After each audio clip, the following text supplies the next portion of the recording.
Hey everybody, my name is Garen, and I'm on a mission to talk to one person from every country in the world. Today I'm talking to Hordur Turfason.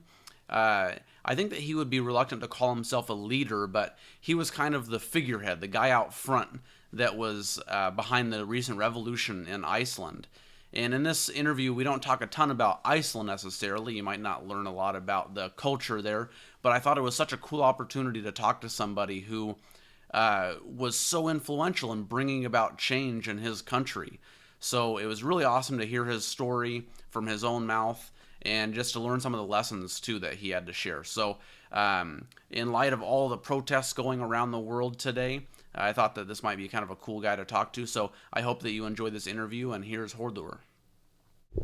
Hello. Hi, how are you?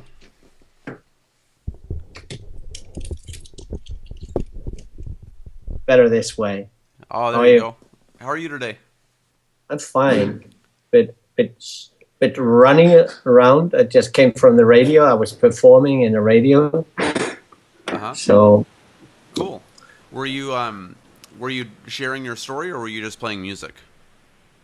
playing my music Oh, and cool. chatting, talking about. Uh-huh. I have a long life as an artist. Yeah, so I've been just reading everything I can find about you, but everything Whoa. has been, your new life as a activist. Well, I guess that's not a new life though. So, No. I've been activist for 40 years. uh-huh. So how did So that start for you? for me, well, mm, of course there are many reasons. There's not one reason, but I became an actor in 1970. I Mm-hmm. graduated from the National Theatre in Iceland. And while I was studying, I was debating why do we become artists, and what's the purpose of an artist? What's our role in society? Mm-hmm. And my view is still the same, that artists should criticize power, misuse of power. They should support the human life, the nature, and help people who don't have a voice. Be positive, Mm-hmm. so to speak. And I made a rule, a few rules. I wrote them down when I was like 23, I think. And I found these rules in 2006 or 7 when they were writing my biography. Uh-huh. I went through old books from school, and it's I had totally forgotten this. But then I realized that I was still, after all these years, more than 40 years, still working with the same ideas. So, no, I'm gay, and in my time when I was like in the theater, well, in those years, gay people weren't accepted in Iceland, Mm-hmm.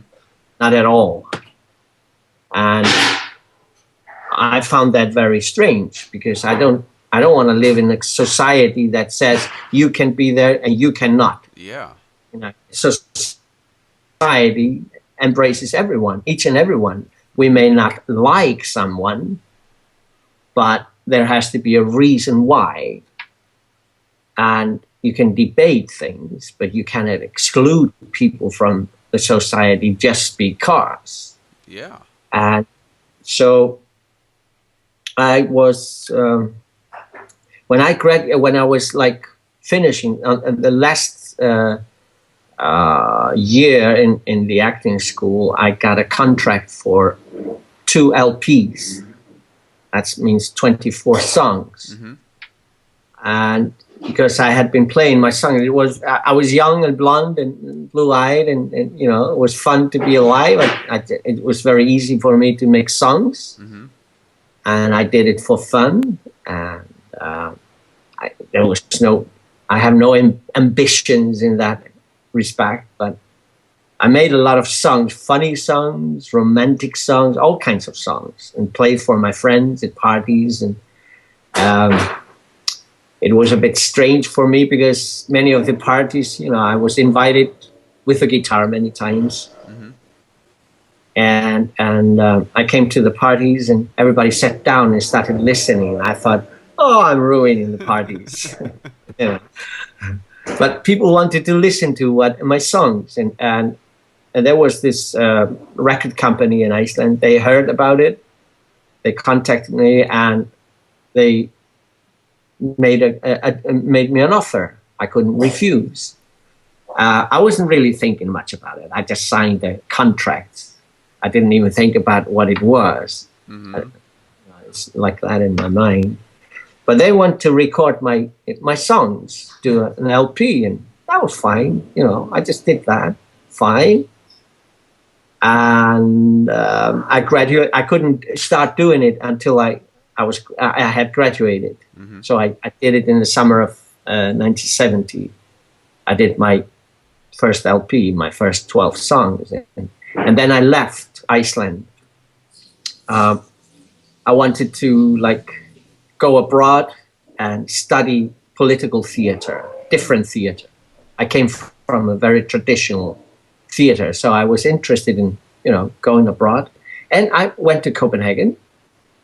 I had some friends there, and relatives, so I went there and straight into the theater world, and I was working a lot there, and I also had offers in Copenhagen playing my songs, and I became in the early 71 I became world famous in Iceland. My CD and my LP was a very new approach in Icelandic music. We've never had a singing troubadour before, and I became very popular. So I was always being called from Iceland. They offered me money and to come to Iceland and perform, and I wasn't interested at all. Uh-huh.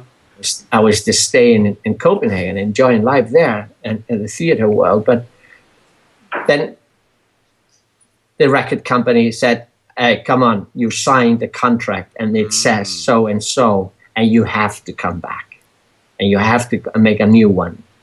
And I was like, oh, well, okay. So I went back to Iceland and did the second album. My first was selling a lot. And this is how I was then I realized this is not something I wanted to do. I don't want to be famous. I've never been interested in that. And I've never been interested in becoming rich or anything like that. I was just a man with talent and enjoying life. Mm-hmm. Like I said, I was blue-eyed and blonde. So one thing was, all this time I was gay. I'm gay. And it wasn't loud in Iceland. And I started thinking, because I knew about people who were attacked on the street, and they were even attacked in their homes. And I talked to gay people here, gay guys. I couldn't find a lesbian. And they were all very scared.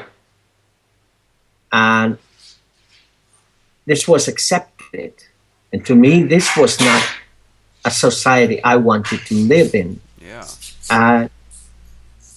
But I couldn't find a way to deal with it. I was really trying to, how can I deal with this? And I stepped forward. I was very famous. I was doing films. I was doing television. I was doing radio. I was doing concerts. I was a very busy young man, and a photo model. I had the whole thing, but I was really and I was always told, okay, as long as you don't tell anyone you're gay, it's fine. And I was seeing all these things happening, and I was really, I was just falling apart. I was not allowed to be who I am. Yeah. So I said to myself, okay, if I'm not allowed to be who I am, who am I then? Mm-hmm. I'm not going to spend my life as a puppet of some people who want to make money out of my talents. So in the summer of 75, I stepped forward in a magazine interview saying I am gay. And then everybody, And oh my gosh. yes, it's called among many journalists, it's called the interview of the century in Iceland. Oh, I'll have to look that up. It really shocked people. And then everybody was talking about it after that. Talking. I really got into huge trouble. But and what I had to do was I had to go into exile. Oh. So I moved to Copenhagen. I mean, every door closed. Door closed. All of a sudden, there was nothing for me to do here and there, and people were like smiling, but you could sense you knew what was happening. And you're like, my music is still the same. The songs still sound good. I'm still the same guy. You don't reason with people in this condition. My way was like, okay, and also people were attacking me, really spitting on me on the streets, and it was amazing. And I couldn't hardly. It was the time I was like answering the phone, and there was this ugly voice and threats, and little by little, what happens to you is you fall apart. And I was really on the edge of, I don't know. So I decided to go to Copenhagen, and I did. And I was going to take my life there. I was really that far gone.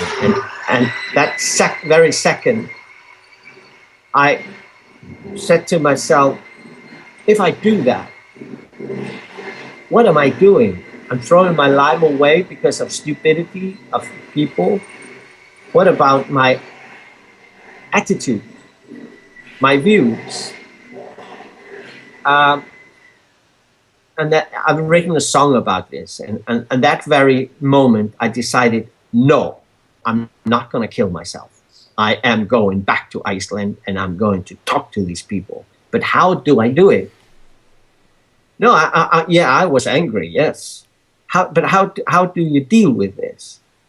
And my conclusion was, okay, use your talents. Mm-hmm. That's what you're known for. Theater work, writing songs, and talk to people. So, but I didn't have any money. I had lost everything. So what I did, I went around hotels. I started I was up at 5 o'clock every morning. I went to the hotels and, tried to find work. It was hard times in Denmark at those days.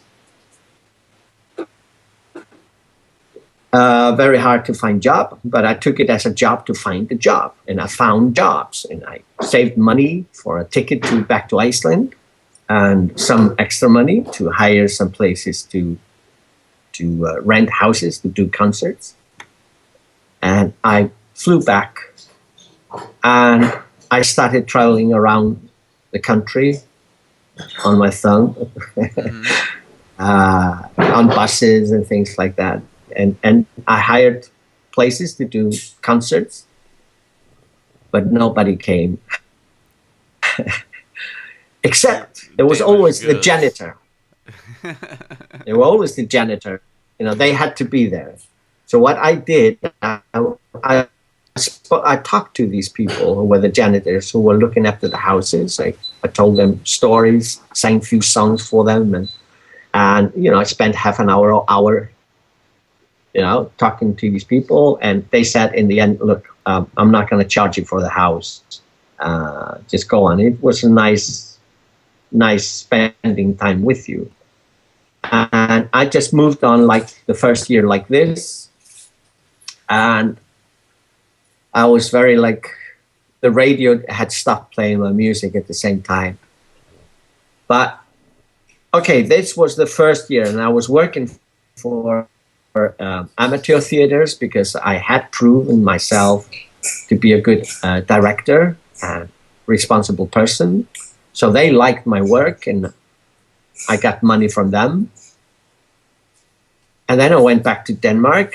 I used the next summer to like write more songs, think, what am I doing? How do I approach this?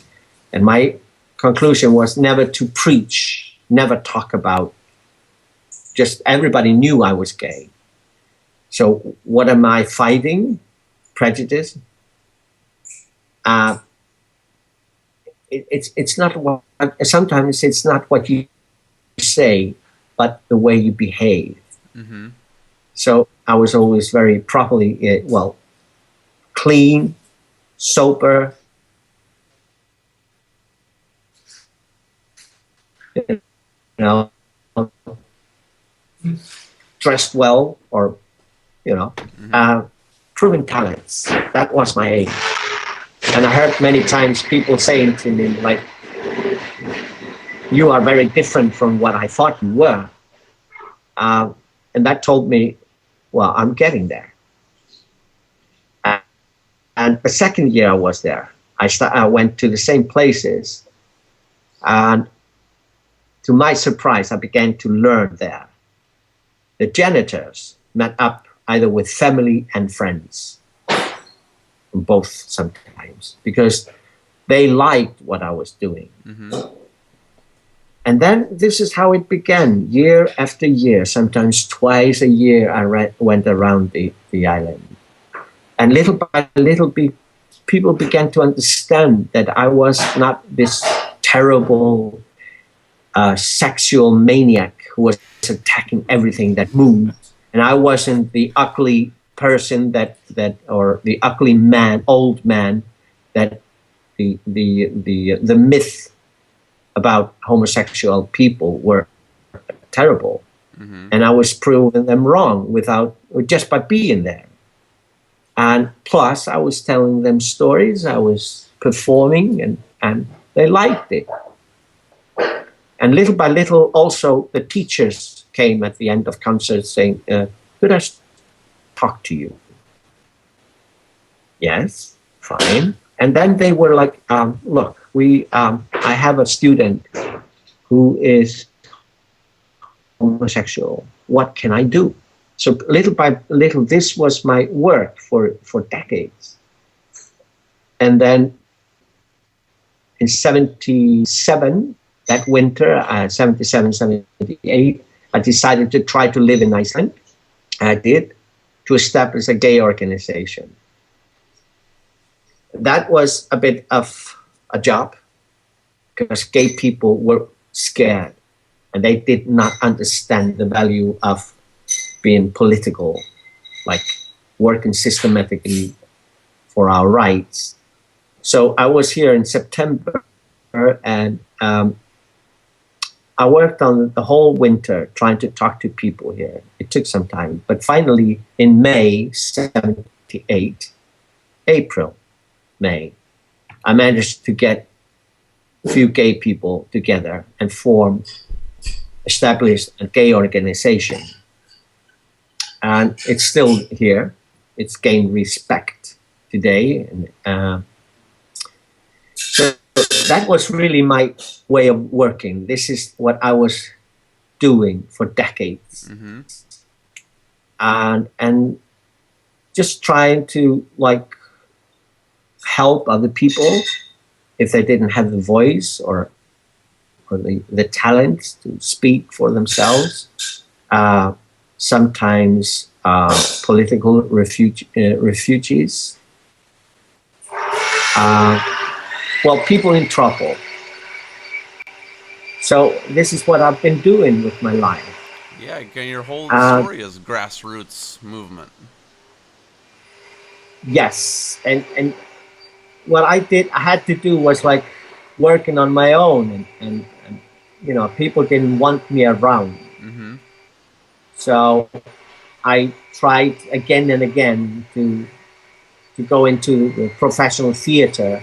I still haven't been able to do that in Iceland. So what I've had to do was rely on myself. Mm-hmm. And there's no help from other people, Yeah. So, but I learned a lot. I learned very valuable lessons on my journeys, and I began to build up a kind of a technique with people. Also working in the theater with amateur theater, performing, and I began to be very popular. Mm-hmm. So, but none of my songs have been written to, like, I'm not a pop artist. My music, my songs are quite different level. So there are more like stories, and I'm telling you or singing you a story, and it's yours. So take it home and play with it in your mind. Do you write most of your Uh, music in your language? Is that Icelandic or yes, yes, yes. not in English though, That's huh? my job. Yeah. No, I've thought of translate some of my. Recently, people have been asking me to like translate some of my writings. And, well, it takes time. I haven't had much time for that. Uh huh. Too busy doing something else. Yeah, for sure.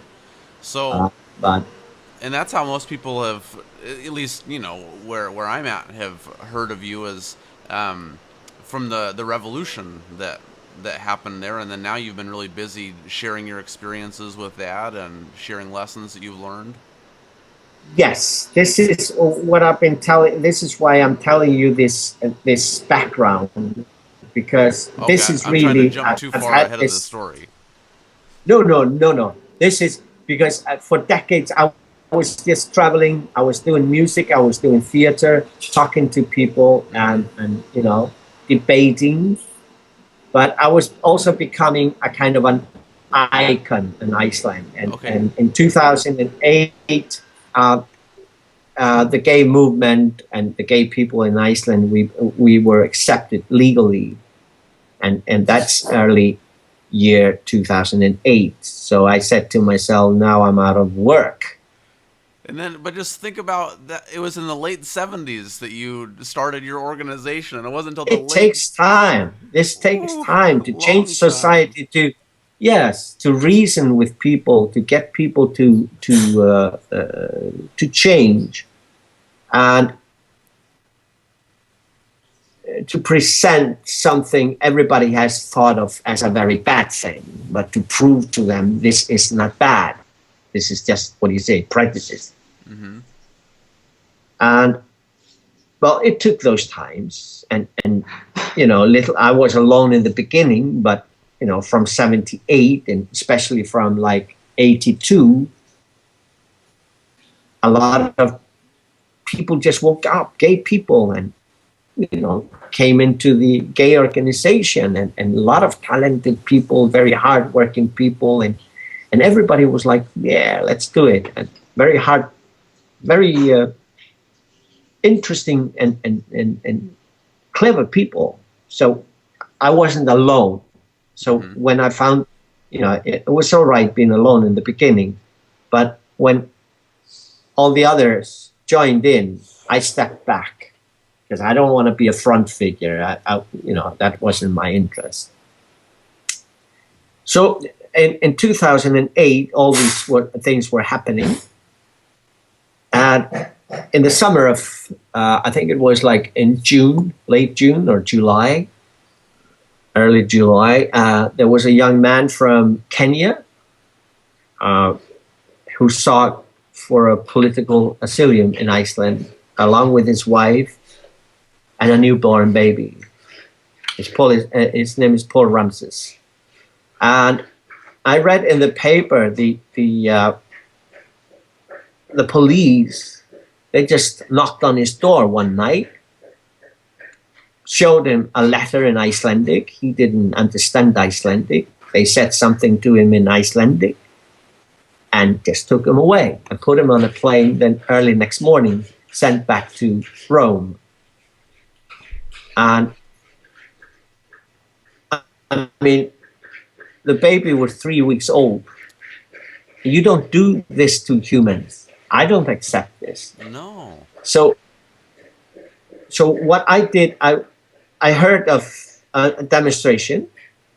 I went down there in front of the office of the Minister of Justice, and there were a few people there protesting, and I was there, and that was it. The protest meeting was over. The protest was over. So I said to them, "So how about what's going to happen now?" Well, I don't know. And I said, "Do you mind if I take over?" Take over what? The protest. This is not, to me, this is not protesting. This doesn't do anything. Just one protest, scream and shout and go home. Finito. And they said, "Fine, do whatever you like." And I said, "Thank you very much." And I said to all these people there, from now on, every day at 12 o'clock, we will stand here for 20 minutes until Paul Ramses will be brought back to Iceland and he will be given a fair trial. Do you agree? And everybody said, "Yeah." I said, "Fine. I will meet up here 12 o'clock, and I hope, please let your friends or whoever know, and please join me. And I promise you, it's not going to take more than 20 minutes. Just a short meeting to let the minister know." And everybody said, "Yes, fine." And I did this every day at 12. And then immediately I asked around, who's the lawyer of Paul Ramses? And I contacted her, and she told me she would file a complaint. So I said, "Okay, how long is that going to take?" She said, "Well, it's going to take about a week." Okay, fine. And the day she filed the complaint to the Minister of Justice, I said, "Okay, Mr. Minister, I will give you exactly 1 month to deal with this and bring him back. If not,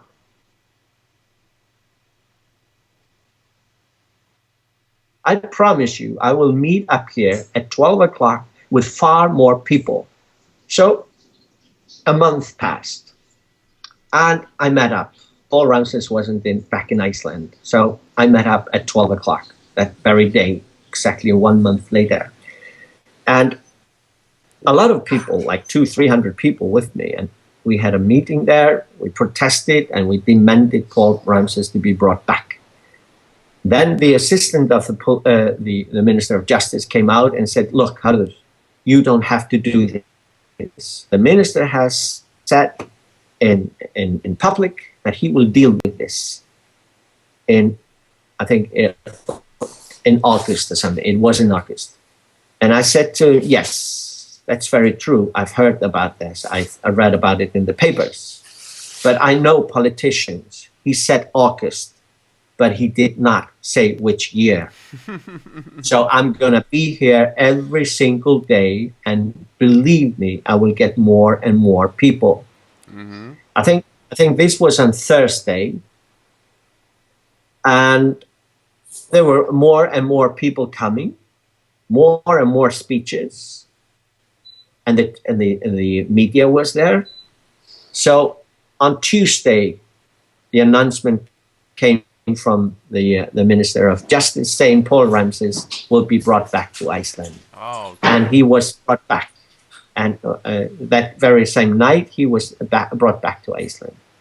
And he's now a citizen of in Iceland, Icelandic citizen, along with his family. Uh-huh. So this was like kind of a little rehearsal for what was coming on later, because in October that same year, 2008, on a Monday afternoon, 6th of October, I think it was, at 4 o'clock, the Prime Minister of Iceland came on national television, making a very strange speech to all of us. And we were like, what is happening? We didn't know. We were in shock. Banks were closed. And I mean, were we bankrupt? How could this happen? We were in shock. I mean, we had been told, richest countries in the world. Exactly. We've been told so many lies. just dawned on us, on me anyway. I understood. I had seen many strange happening, but I could never put my fingers exactly on what was happening. Mm-hmm. But there it was. And I was very busy working with my biography. I had a contract on that, and these first days I couldn't do anything, but I was thinking of it, and I was looking around. People were just simply in shock, and everybody was angry. Uh, and there was a protest meeting in front of the National Bank. I went there, and there were just angry people shouting. There was no, like, everybody was shouting.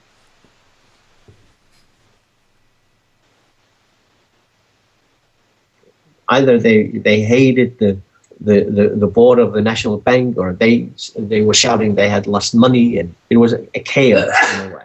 Mm-hmm. So what was there to do? I said to the people, look, this was on a Friday. I said to people, okay, tomorrow morning at 12 o'clock, I'm going to place myself in front of the Parliament building. I will stand there every day. Please join me. And I went there, and I asked questions like to people who were passing by or people who came there. I said, we are in serious trouble. That's very obvious. But do you know what has happened? And do you have any solutions? Do you know what we can do? And people were just, they were confused. They were scared. They were like angry. There was a chaos. So I stood there Friday, Saturday, Sunday, Monday. Then I realized, okay, I'm going to do a big demonstration. I will hire a car to make a stage and sound equipment. And I did.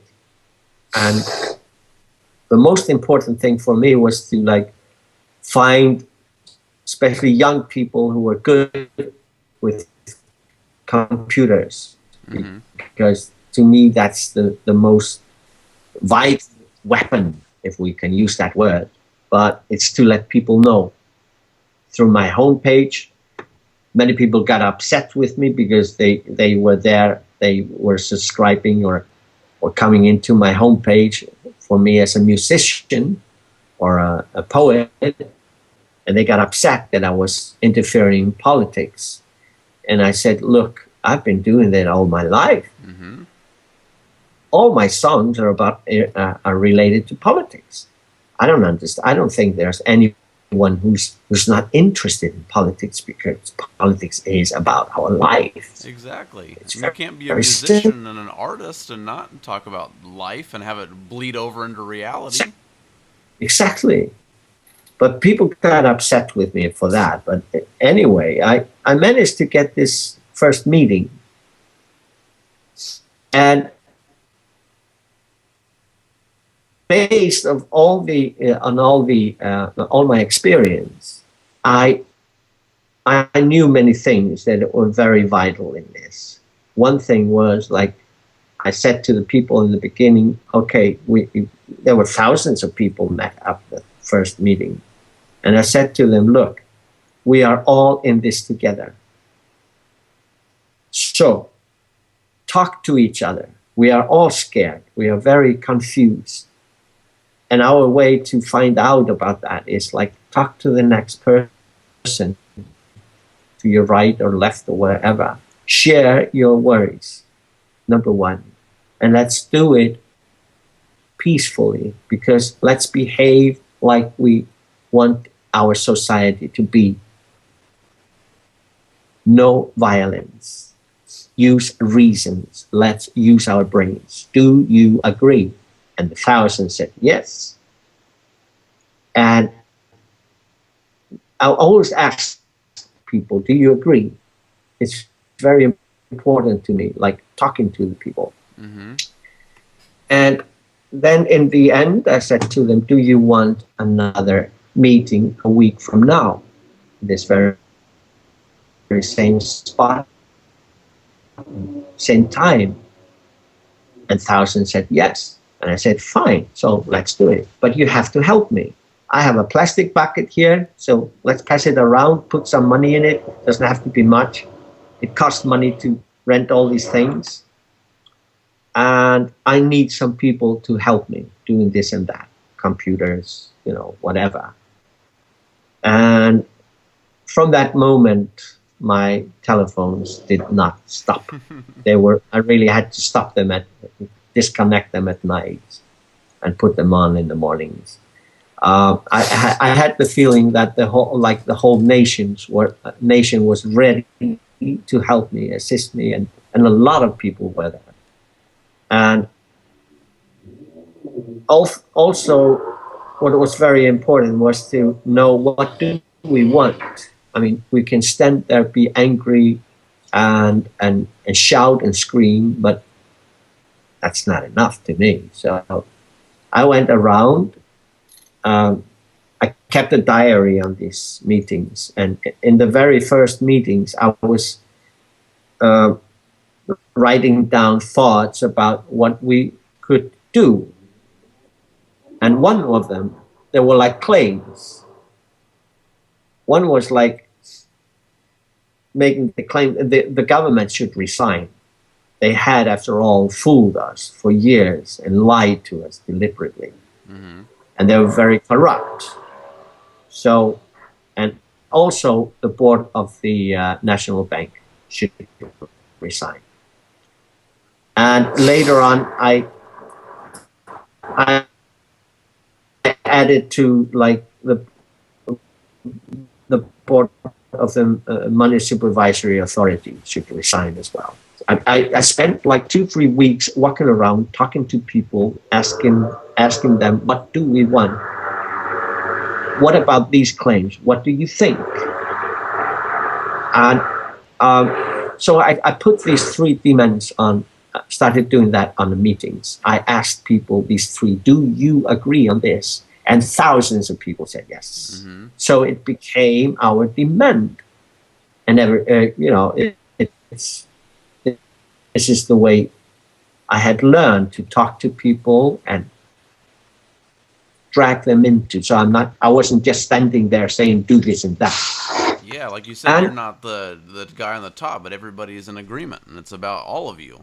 No, I'm part of this nation as you are. So we are all in this together.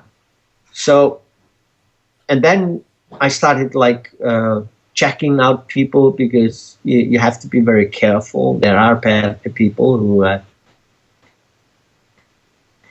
have different meanings, so you have to be very careful with whom you talk to, what you say, and what you agree on. But this became my job. I was like from 7 o'clock in the morning every day until late at night, talking to people. Most of them I have never seen. They're just voices in the telephone. Mm-hmm. But I managed to get like 5-6 people that I could trust and have them as advisors. And there were a lot of people who called me, who offered their assistance. They were educated within certain areas and things like that. I was constantly in meetings with it, but I never allowed them to take over or direct anything. I made it very clear to them. Mm-hmm. I'm talking to you, I'm listening to you, I take your advice, but you will not step into this. There's only one person who can do this, and that's me. Mm-hmm. That's the only way to keep this running. But I had to fight every week, almost every day, with people who really wanted me away, and they wanted to take over and so on. That was the main battle the whole winter, really. And I bet for a lot of people, here you are talking about, let's be very nonviolent, and I don't want to tell other people what to do. And there's probably some people who are like, no, we need somebody's going to get up there and get mad and lead the people and be at the front of the charge. Oh yes, a lot of this every day, every weekend. Um, uh, there's always a lot of this. Uh, so this was really my main job, to fight these people, but also to find people I could, like I said, trust, Mm-hmm. who were good and giving me good advices and were able to talk to me when I needed it. And that I established a company called the People's Voices, and that was to take care of the money matters and make everything legal. And there was a very important thing. I got a person to take care of the money because I did not want to be involved with the money. It cost a lot of. There were a lot of expenses like the sound system, the car, and all kinds of things that need to be paid for. And these were the money that came from the people and field. But every bill had to be accepted by me. No bill was paid otherwise. Mm-hmm. There were the money side, and then there was this like finding people to do a homepage, to show people, to print so you could have access to the speeches, pictures, and how much money came in and how much money was spent and how it was spent. So all this took a long time, because when you're working with volunteers or amateurs, they come and they promise to do things, Mm-hmm. and then they disappear. So I always had like plan A, B, C, D, E, F, doing this and that. And I was constantly talking to people and keeping this work going on. And then you work from 7 in the morning till 10 at night, and people are like, well, I thought we were just playing guitars and talking to people. This is a lot of hard work. It takes a lot of time. Well, you don't have to, you don't complain with people. You just deal with them, because, that's a full-time job. Mm-hmm. So, yeah. So this is how it, and you have to, like, my experience with all my years before in dealing with the gay issue and so on, it taught me a lot. So I was just being clever many times in this and getting it done. And in the 1st of December, I finally found a man, because I hadn't been living in Iceland for decades. Oh. And had spent a lot of time abroad. And I'm not very interested to know who is married to whom and who is in this family and how is this connected and so on. Mm-hmm. I'm not interested in these things. Never have.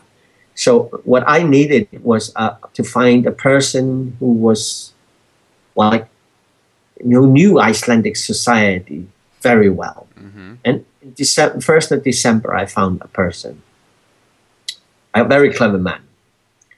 And he was willing. I checked him back and, all first. I took some days to check him out, who was he and so on. Because there were two rules to make a speech. Every weekend there were 2 speeches made, preferably one man and one male and one female. Mm-hmm. And sometimes there were 4, but every person was asked to speak freely for 5 minutes. And the purpose was to inform people about the situation, trying to find solutions and trying to debate the situation. That wasn't very easy to find people to do it, and it was very hard to select, because many people wanted to make a speech, and people were saying, we want just an ordinary person from the street to come up there and talk. So I said, all right, who wants to do it? He wants to do it. I said, okay, give me two persons who can make a speech. Okay, there were people who came out from the street who had never made speech before in their lives, but they were so bad. They were terrible. And I said, look, this is not the way to do things. I want reasons. I want people who are able to make speeches, not just somebody. This is just a fact. You weren't happy with these people, but they were doing their best, yeah, but they were not good enough. So it takes it takes something to do these things. Mm-hmm. So I'm going to run this the way I do it. All right, and Christmas came, and what happened? People lost faith in the protest. They said, well, we've been here for months in cold and rain and snow, and the government isn't even listening. And there was a lot of attack on me as a person. Nobody was talking to me in the media, but they were talking about me a lot, very in a very negative way. But then December came and Christmas, and there were thousands of people there before, but all of a sudden I would start seeing like 100 or less. So I had to react, and I sent out an announcement saying to people, I respect your wish to celebrate Christmas with your family and friends, and especially the children. Take your time, enjoy Christmas. Even if I have to be here alone, I will be here every Saturday at 3. Mm-hmm. Until you come back. So what I'm going to do now, because it costs a lot of things, money to hire the car and the sound equipment, I will do different demonstrations. I will do a silent protest. And that upset a lot of people. But that was the purpose. Because I was like mirroring the politician, the political situation. They were silent. They ignored us. They even called us names. So I did a silent protest in front of the parliament twice, and very few people in front of me, like 50, 60 people. But I was there. That was the most important thing. But what happened is, like, on one of these silent protest meetings, I made a very little speech about the value of silence. It was like 2 minutes, no more. But out of the parliament building, there came a policeman. And he said to me, look, Hordur, you have to move yourself away from the house to the other side of the street. And I said, why? Because according to the Constitution and all laws, I was right. I had every right to be there. Mm-hmm. But he said, well, you are making, there are people inside having a meeting, and you are disturbing them. And I was like, what?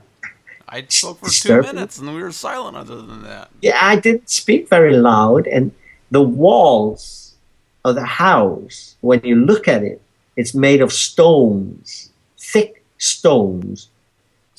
So I always thought it was like a very well-built house, and they could hear anything inside of it. That was the reasons why they said they were not reacting to the big protests. They were silent. They ignored us. I thought it was like because of the walls. They were not hearing us. But one little voice outside, they heard it. So I said to the policeman, oh, thank you very much. I think you have given me one of the best Christmas gifts ever. And he said, what do you mean? Well, I'm not going to tell you now, but thank you very much. And please tell the people inside that I am not going to leave. I will go half the way because I think I'm a man of reasons. I'm ready to listen to what they are asking, and they should listen to what we are asking for. I will move myself half the way. I will stand here right in the middle of the street and do my protest there. If you don't like it, you will have to arrest me.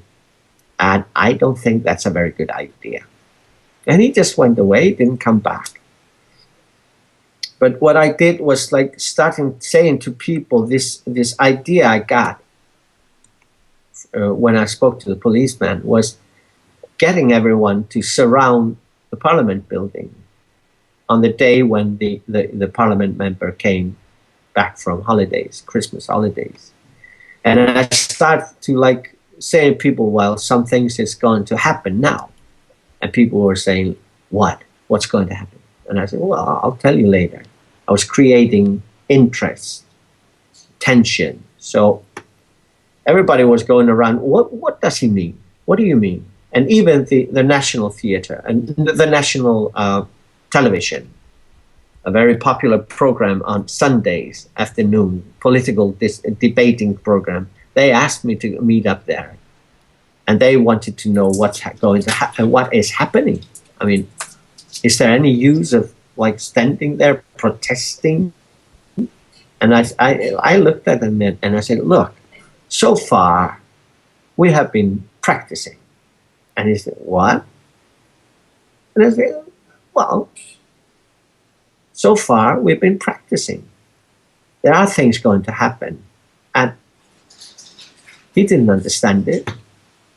But people got curious. I had a meeting with this man I found on 1st of December. His name is Hilmar. And he had the idea we should write letters to the ministers and go ask for meetings and make them aware what we were doing so they could never say they didn't know. And we started doing that in December. And we had many meetings with them. It was quite interesting. And in middle of January, I had a meeting with the Prime Minister of Iceland.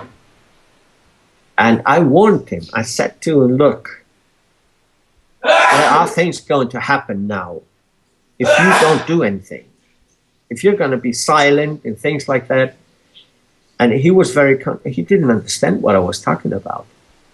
Really, he just didn't understand. And I wasn't going to tell him what I was going to do.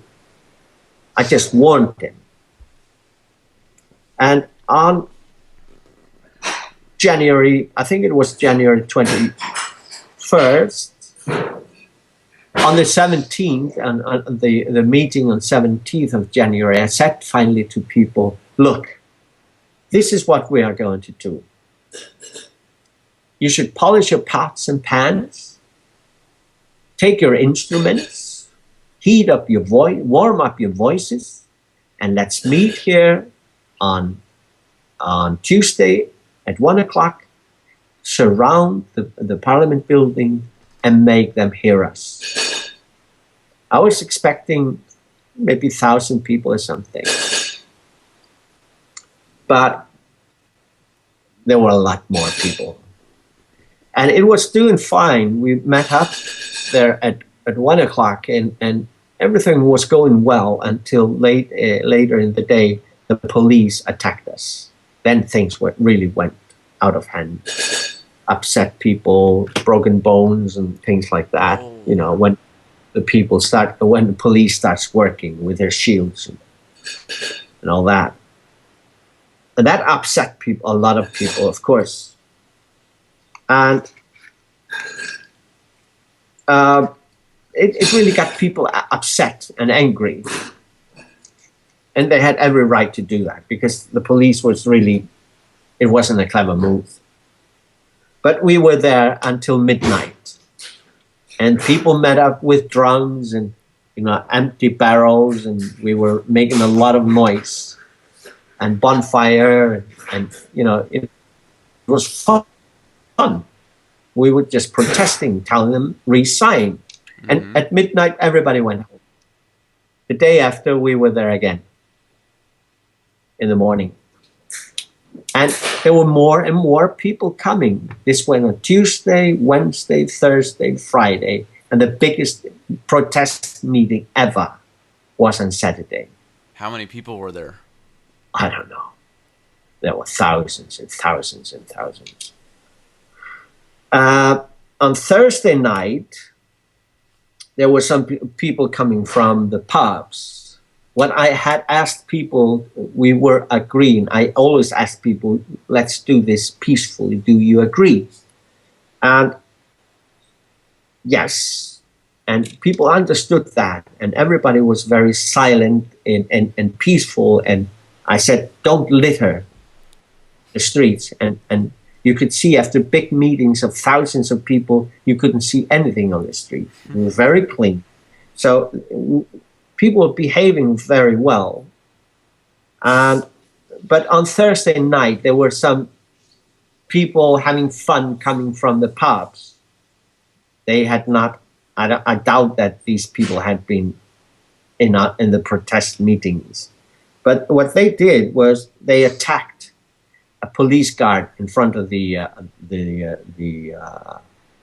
office of the Prime Minister of Iceland. They started tearing up stones and things from the streets and throwing at the police. But there were people there who were like supporting the peaceful demonstration.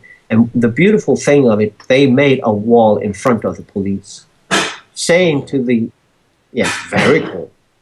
And they said to the people, this is not what we want. You are not protesting. You are just making riots.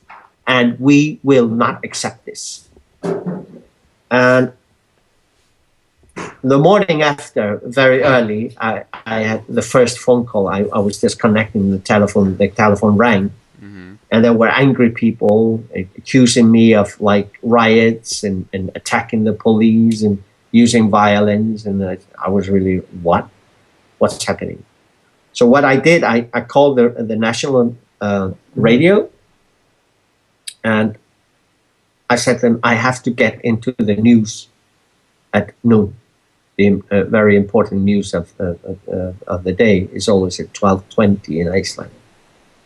And I called one of the many groups who were helping me was a man. I just know his voice. His name is Oscar. And he was leading a group of people to stop violence on the meetings. There were young guys throwing stones and eggs and things like that. And we stopped that. So I called him and I said, look, we have to protect the police. We have to stop the violence. And he agreed. He had like 50, 60 people in his group. So I said, okay, let's meet down there at 12 o'clock and we will protect the police. And we will stop all forms of violence. This is outrageous. This is not what we want. And we were there, 12 o'clock. I was on the news. They were there, the people, and we decided everybody supporting the peaceful revolution will have something orange. Just something, doesn't matter. Just have something, wear something orange. And everybody was wearing orange in Iceland, in Reykjavik anyway, because this is what we wanted. And we stopped the violence. And I remember the police chiefs, they came and they shook my hands and said, thank you for what you did. You stopped the violence. And I said, yes, we never want the violence. And okay, the biggest protest meeting was there on Saturday. And the morning after, on the national radio, the first minister resigned. And he took along with him the money supervisory authority. It was in his office. This was on Sunday. So on Monday, the government resigned. 2 out of 3 One was left, and that was the board of the National Bank, led by Mr. David Oddsson, who was a former minister, former prime minister, former mayor of Reykjavik, leader of the biggest political party, and we call him the architect of the collapse. He refused to sign. So I said to people, okay, so we will just go to his working place, and we stood outside the bank, protested there as well. That was every morning, just to tease him. And it took a month, and he was oozed out of the bank the end of February. My job was done. I said to people, okay, it's our victory. But of course, there were a lot of people who said, no, this is nothing. This is not aggressive enough. And we want, more radical things. And I said, well, that's not my way of working. So you can take over for now. Yeah, we will. We will know how to do this. How do you do this? And I said, well, you do this, you do that. And I'll help you meet. I helped them put up one meeting, and I left the country, knowing nothing would happen anyway. This one meeting I put up for them. It happened, yes, but after that, nothing happened. Because they couldn't do the same thing that you did. They couldn't of course, do we all agree? And now there's a million different voices saying this or that. No, nobody. It was over, and you could feel it among people. We were having new election in April, and we were hoping for some major changes. So, and that was an achievement, much, much more than we expected in the beginning. So everybody went like, relaxed. Okay, let's see what comes now. But of course there were like people, angry people, little groups here and there protesting and all that. And that was fine. But nothing like we had done this winter. Nothing compared to that. So that was the situation. And we got a new government in April. And that was the first leftist government. And they have been there for 4 years, very debated and very, well, here we are. And we are back to square one again, because we have the same people in power that were, like we say, caused the collapse. But I think it's good, but some people are very shocked. But I think it's good because, like I'm saying, and I'm talking out of experience, the fighting for the gay movement and the gay rights, it took decades. It takes time to change society. Yeah, it's not, and we have to know. And what you learn from the best teachers are your mistakes. So today we have had a government on the right wing, the Independent Party and the Progressive Party. They are back in power, and people are really upset. That's fine, because we will have to learn. This is a mistake. You hear it all over. Well, maybe at least one thing you can take out of it too is, the people now have this experience of, look what we can do, and like in my country, people think that you vote one time and then you don't do anything for 4 years, and then you vote again, and then another 4 years. The people need to change their mentality that you're always doing what you guys did. You're always raising your voices and asserting yourself and staying involved. Yeah, and the thing is, it's my experience anyway. It's like it takes only one person to step forward and at the right moment in the right situation to lead something. Nothing will happen otherwise. That's my experience. So And Oh, I've been I've been invited for around the world and in many countries for the past 2.5 years. I've talked to people who are really this is what is happening around the globe. There are millions of people who are trying to change the situation, mm-hmm. and we will. That's my belief. We will it, but we have to, and we must understand it takes time. This is nothing that will happen overnight. It has started, and the most important thing is the internet.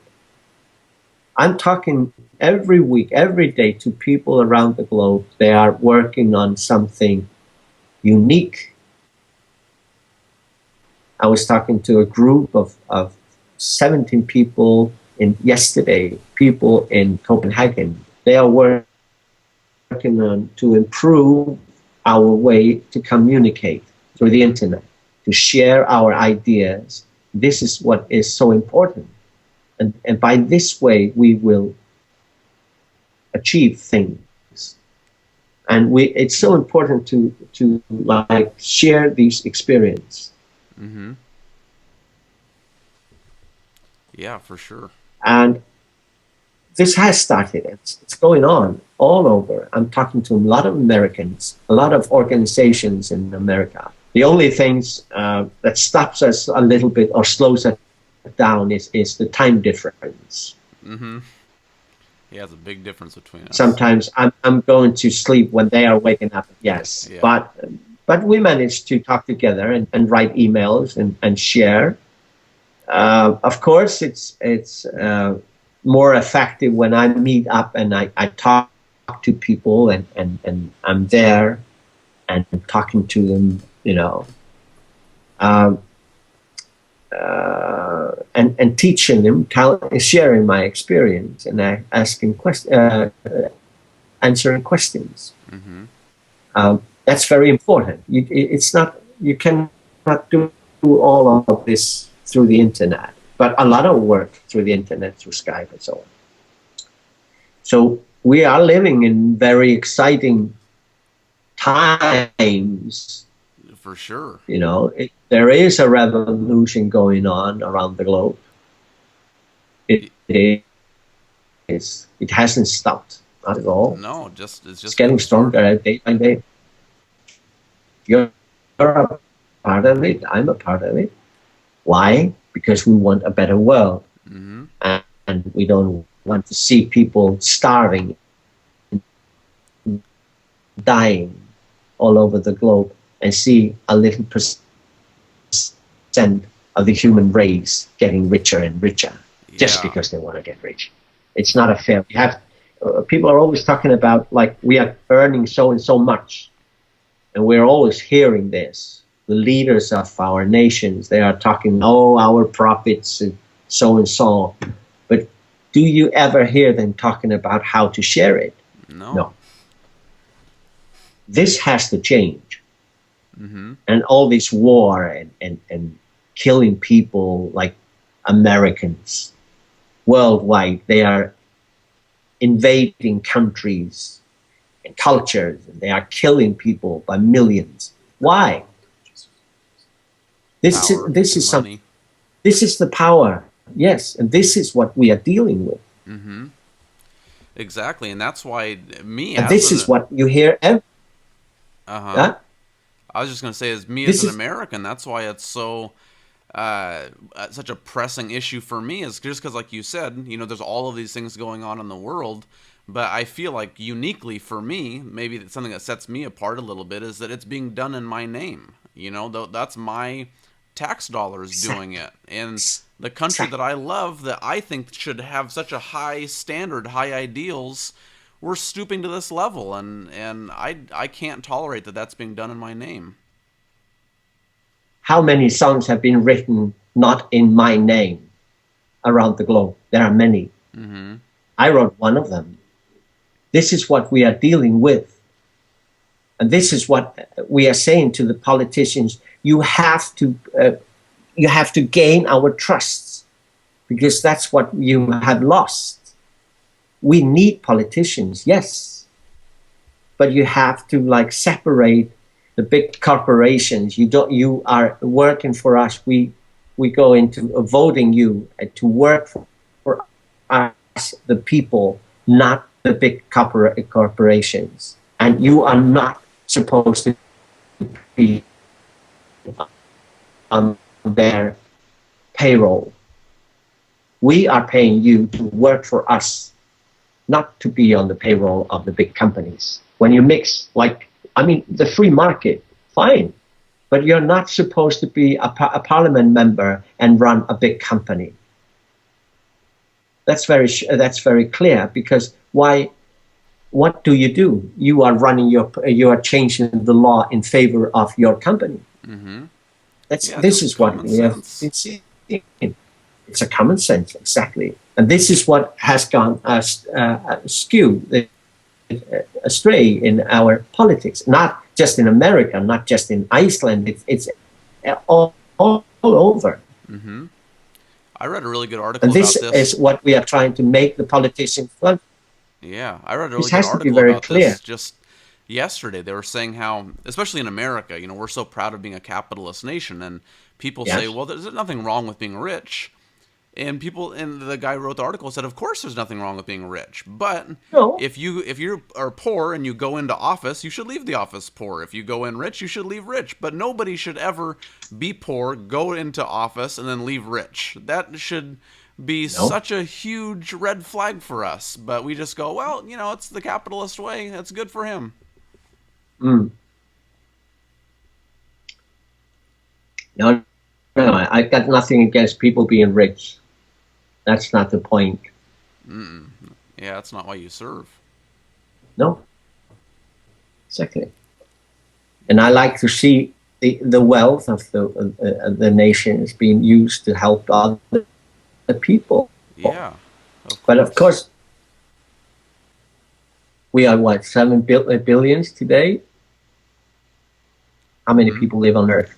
Yeah, 7, huh? And we are still using the same system as they did 100 years ago. Yeah. And that's the thing, what you were talking about, what we want. What it seems like to me is that because of the internet and just technology, we're seeing our Hmm. life change in so many ways.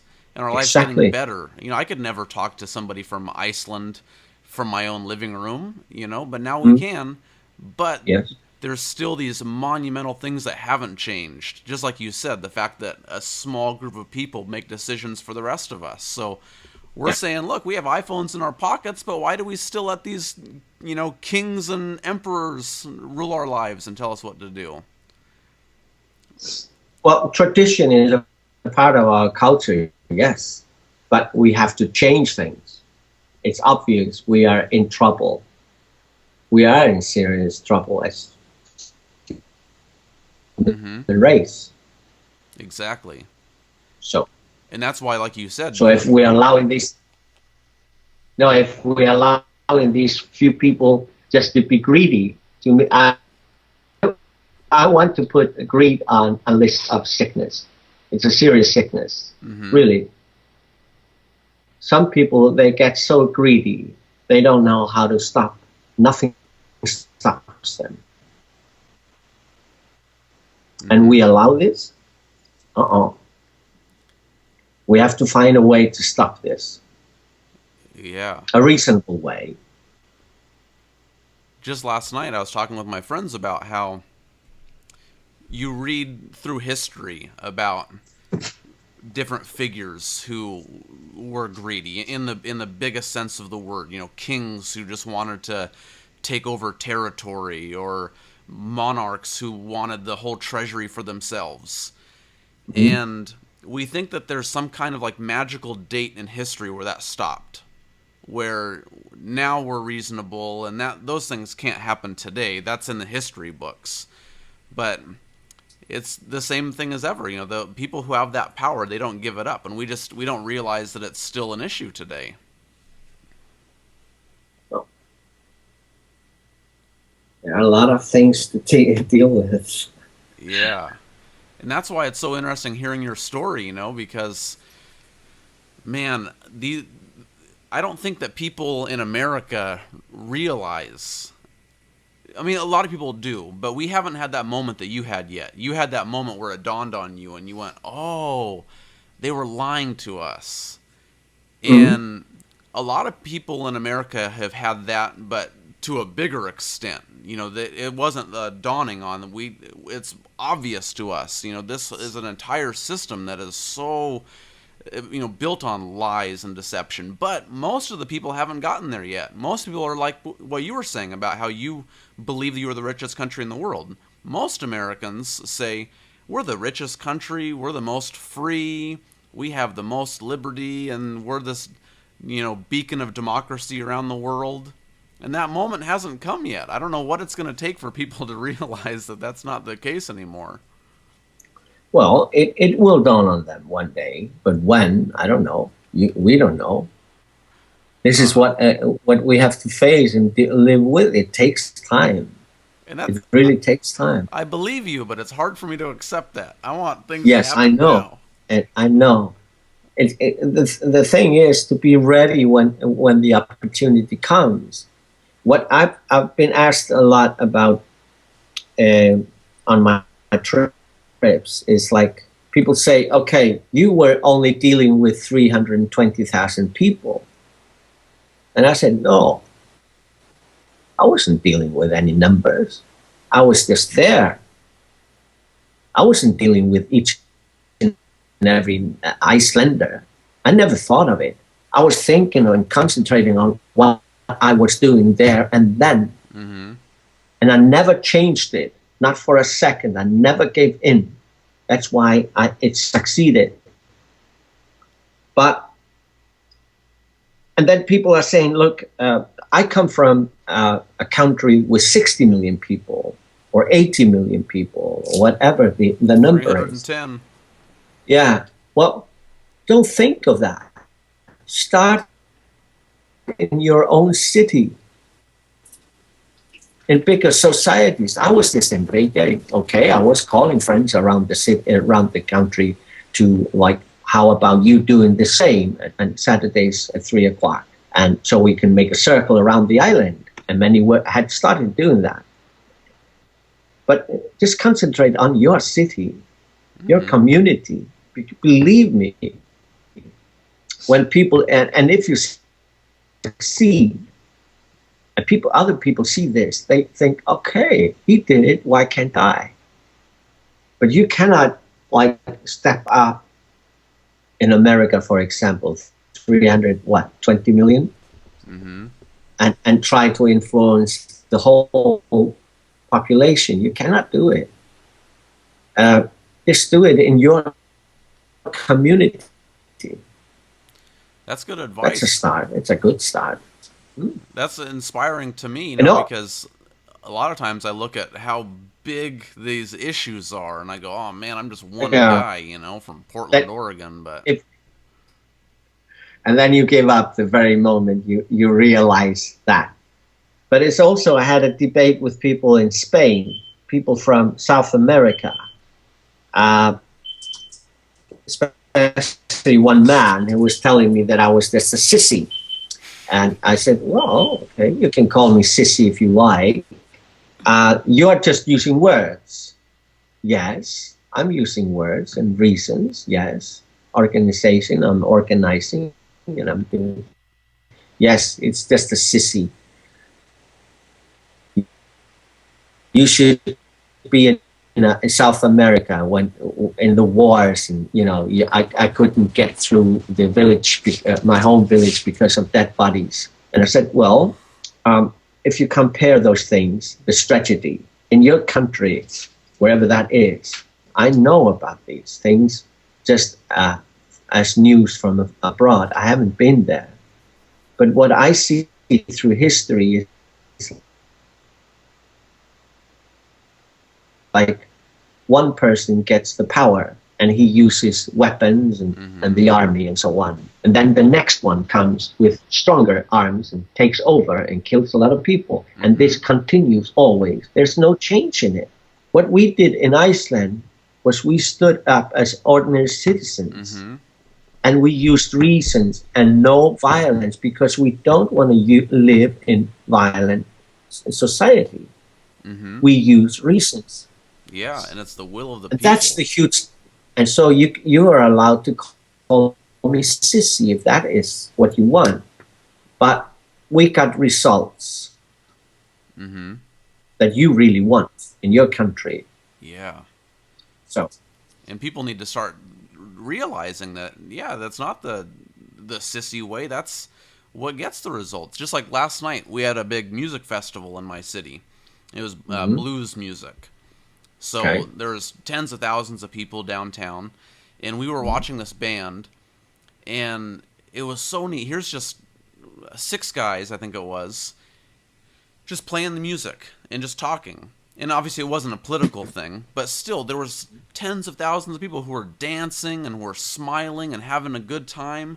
And it was, Mhm. I just watched that and I thought, most people in my country are kind of like that guy. You know, people are saying we need to rise up and do all these kind of things, and who knows what it's going to look like. But just the power, when you have that many people who share emotions or feelings, and there's no Mhm. violence in it. It's all just they're united, and it's about ideas, and you see the way that moves through the crowd. And it's like that's what we need. We need people who, like Exactly. you said, use logic and reason, ideas. And when it's moves in the hearts of all the people at once, then that's unstoppable. It's so much more powerful than tanks and airplanes and guns. And masks.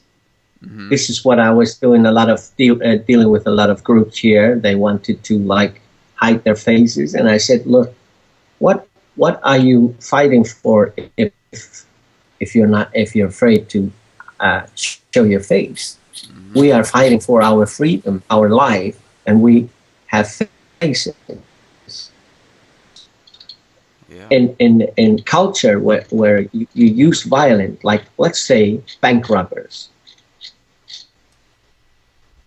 for example, they use masks. Criminals use masks. Mm-hmm.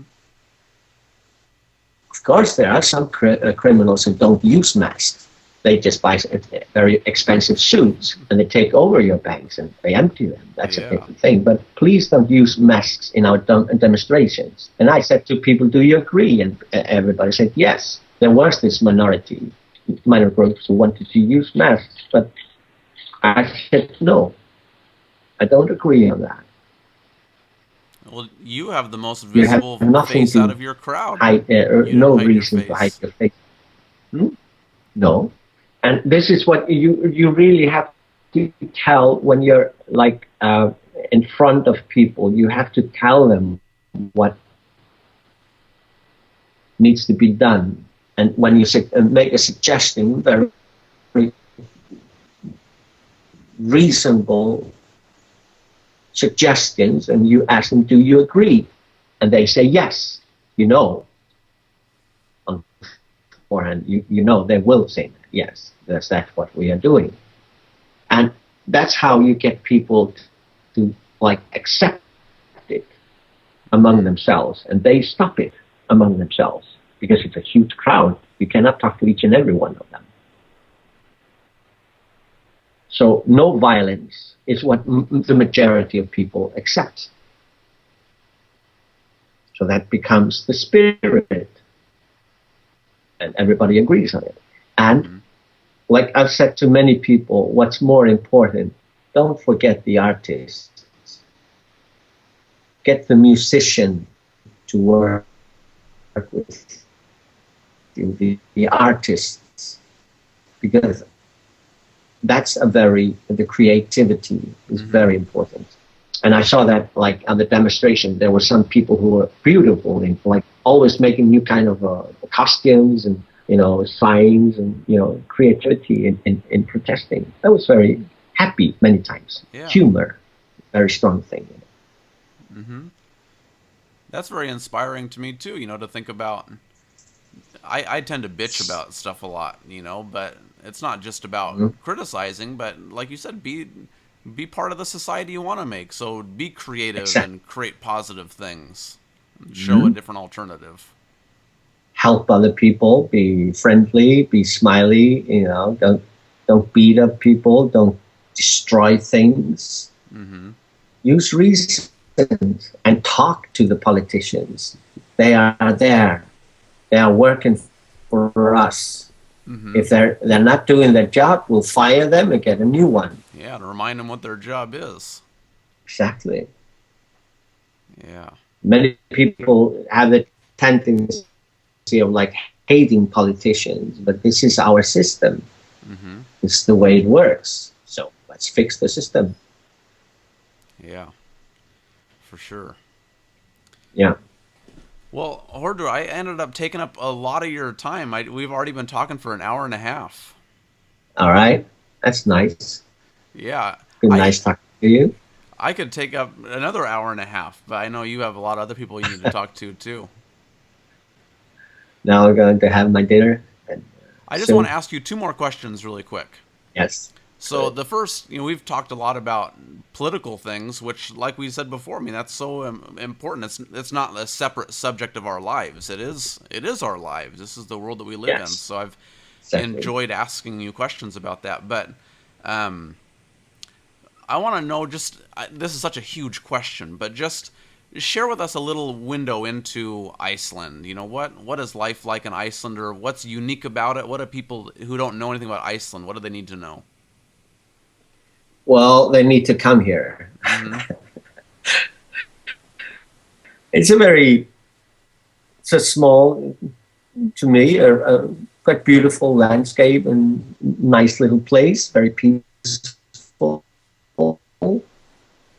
Like I said, there are 300,000 people all over.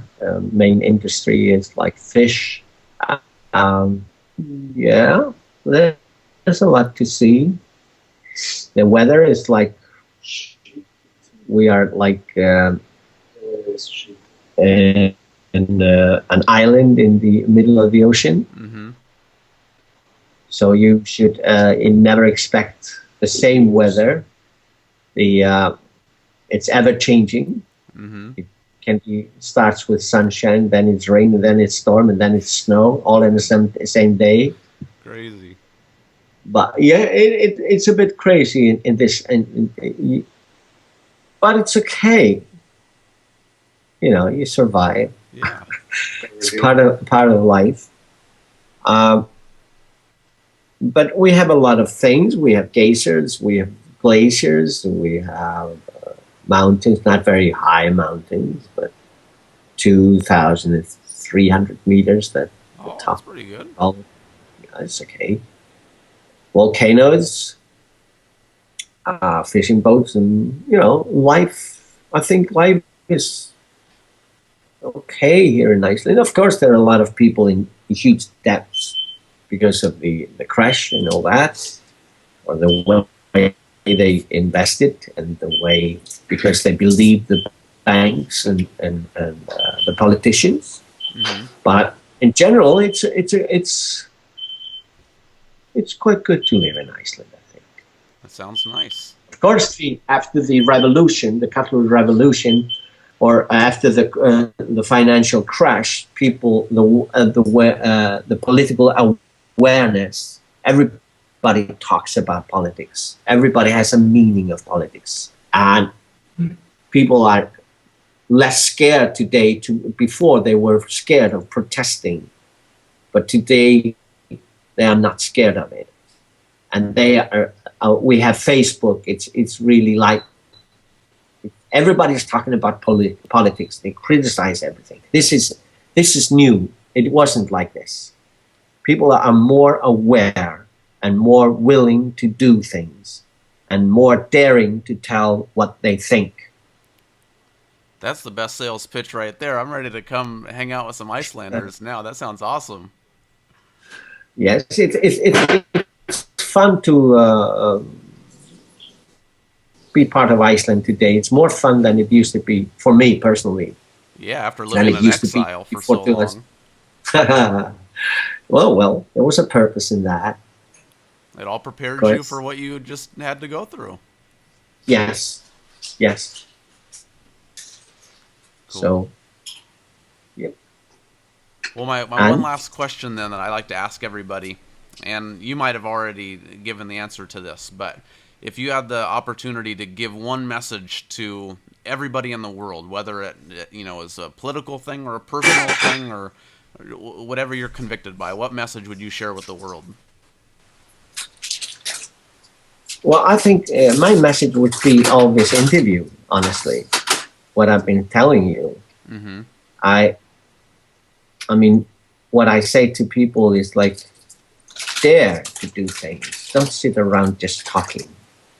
You, everybody does that. You have to act upon things, but not with violence. Mm-hmm. No. Reason it, and remember, it takes time.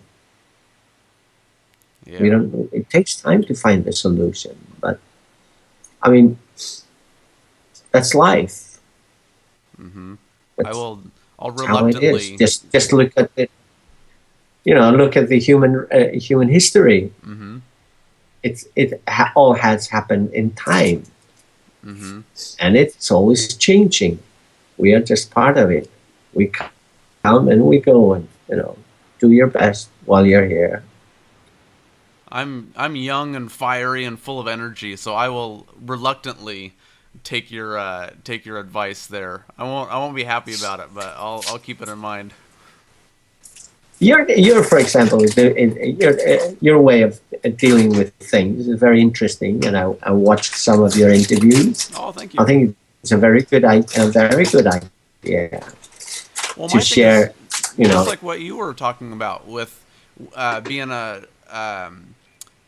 what do you want to call it? Just like a visible homosexual figure in your community, and people had to meet somebody face to face to go, oh wow, this isn't a dirty person or a immoral person. And you did the same thing that I want to do, but on a personal level. I just want to show that, look, just because somebody's a Muslim or from the Middle East or from a uh, different uh, country, uh, or we're uh, all people, and once you have that exactly. human connection, you can't stereotype people anymore. And you go, oh, well, yeah, you're a homosexual, but you're the same person as me, and I could just as easily be you, and you could be me, and what difference does it make?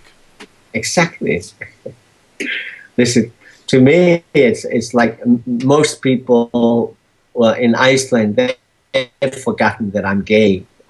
It's such a long time I was in the front figure in that, and other younger people have taken over, and that's fine with me. Mm-hmm. You know, and I've told many people, like on my concert a few years ago, I was passing the main street here in Reykjavik, and there was a group of like, I think there were like three, four young girls, very beautiful, 17, about 16, 17 years old, and they were very happy. It was a sunny day, and they came to me, hey, can we talk to you, man? I said, well, yes, okay, but I am in a hurry. I was running to a meeting.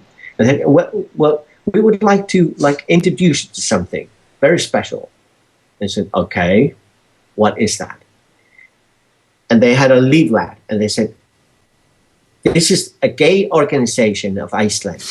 You have to read about it. You have to know what it's about. I started that.